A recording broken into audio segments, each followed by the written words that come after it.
this is really good material for this is no different. Like, this is not unique from, and I hate politicizing everything, but this is political. And when you look at evidence that mysteriously disappears, right, or it's evidence that could be damning to all sides of a political aisle, but it's framed in a very specific light where it's only damaging to one. This is one of those instances where there's no excuse. And by the way, biggest line of bullshit ever, that this happened. There's zero chance that this was accidental, that it was viewed, if you read the report, that it was viewed as an inactive device. There's no merit to any claims that were made here. But it is totally just ironic, and it's a little funny that Nick actually had a FOIA request granted for the same exact period, not the same stop and end point, but for the same window of time, from within this window of time where text messages were deleted. And look, there's not that many that showed up as responsive records. So what's the need for the purge in the first place? It's laughable. So, could you make the claim, or is it worthwhile to question this and put it in front of people that have the power of requesting and ultimately retrieving this information? If nobody buys the BS line or the story that they're selling us, that these text messages disappeared from a miraculous overlapping time period that's extremely relevant to MMTLP. And by the way, I'm not a person that subscribes to everything is MMTLP related. That we overemphasize the importance specifically back to MMTLP all too often. But this specific window of time, from October 18th of 2022 back to September 6th of 2023, is a very specific window of time, because it is the last amendment of NextBridge hydrocarbon spin out, right, of MMTLP ultimately spinning out and immediately preceding the approval. So that's the last amendment. So it's going live because they can't suspend it anymore with any bogus correspondence. And obviously it covers the halt period, preceding the halt, during the halt, after the halt. And then it goes all the way through the period where there's all this activity, all the uproar, the FAQs, the responses to the FAQs.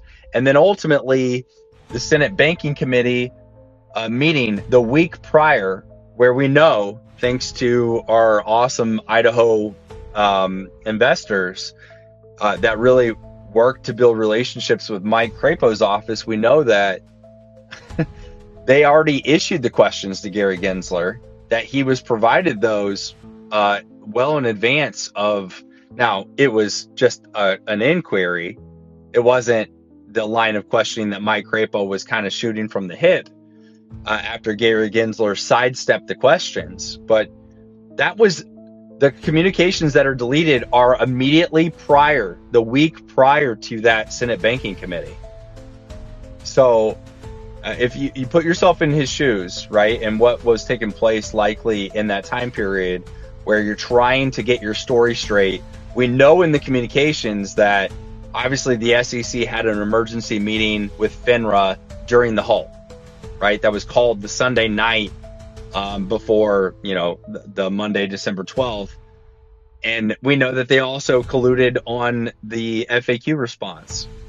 So, what was in text messages? What would you assume, if you're sitting in Gary Gensler's position, what would you assume would be in text messages immediately prior to, the week prior to, a Senate Banking Committee hearing where you're already getting a question about something that you want to distance yourself with? And if there's any doubt with that fact, any doubt whatsoever, he doesn't even answer the question asked of him.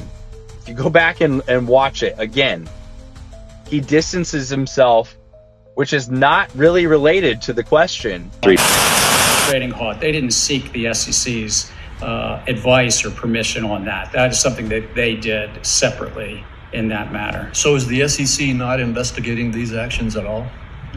The SEC's role is to investigate many things in the capital markets. We don't speak to specific investigations, but I don't know if this question relates to you or FINRA or both, but the investors have asked for the aggregated audited share count for the MMTLP and for the blue sheet data to ascertain whether MMTLP shares were subject to counterfeit and naked short selling.